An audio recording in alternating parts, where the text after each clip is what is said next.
going to be difficult, Lewis, coming to a new track while they're still learning this new MotoGP category and the bike and the extra weight, the extra horsepower, but they're doing a pretty respectable job, I think it's fair to say. I think so. Ralph Fernandez he's certainly been the one who's got to the limit quicker over the course of this test. We saw in Moto2 last season a graphic demonstration of just how fast a learner Ralph Fernandez is. He doesn't take an awful lot of time to get to grips with new machinery or new surroundings. But as you say, he perhaps found the limit earlier today. He had a crash around about an hour ago. Turned to the grid for next year. GP19 he was on last year, up to the GP22.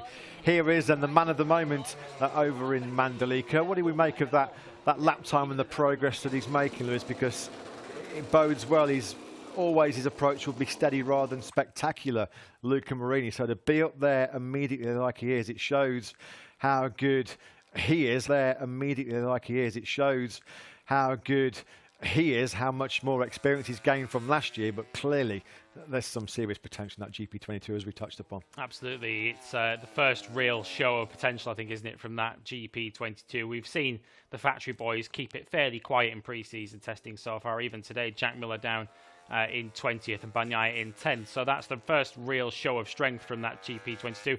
And Luca Marini, it must be interesting because there's been a bit of talk in pre-season so far about a potential shootout for a factory Ducati seat further down the line between Jorge Martin and Enea Bastianini. Luca Marini's probably sat there on a GP22 at VR46 thinking, don't forget about me, guys, because I fancy a shot at that ride as well. And if he can put in some good rides, particularly early in the season, he might figure in that conversation as well. We've heard a lot, particularly from Lucio Cecchinelli, speaking earlier today in our midday report, that a lot of the decisions regarding contracts for 2023 are going to be made in this first 6 or 7 races of the season. So if Luca Marini can get off to a flyer on that 2022 Ducati, he might figure in their plans somewhere.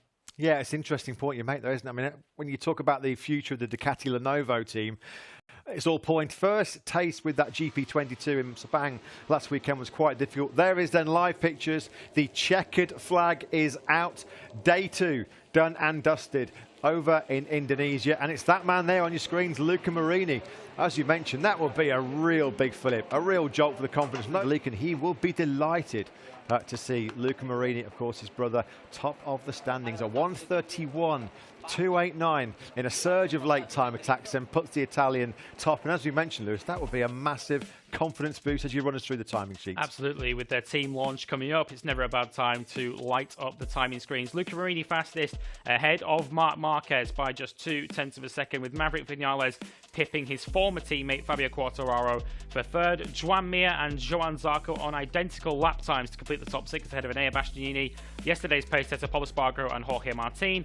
Pecco Bagnaia is 10th ahead of Brad Binder, who, when we came on air, was fastest. He ended the day in 11th. Franco Morbidelli in 12th ahead of Alex Rins and Aleix Espargaro. Taklukan, Nakagami, Alex Marquez, the LCR Honda teammates, 15th and 16th, with Fabio Di Gianantonio the first of our rookies. Miguel Oliveira in 18th ahead of Dovizioso and Jack Miller.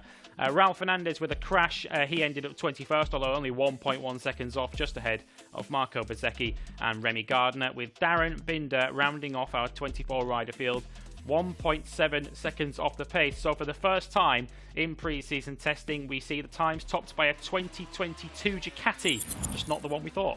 Yeah, it looks like that new Ducati GP22 is finding its feet. Gigi Dall'Igna says that it's got the potential to win that elusive rider crown. And what a day it's been then for Luca Marini. A difficult start to life on the GP22 in Sepang. Some technical problems on day 1 in Malaysia. He had to sit it out. A frustrated spectator for a good 4 or 5 hours last weekend. But the Valentino Rossi's influence is still very much being felt in the MotoGP.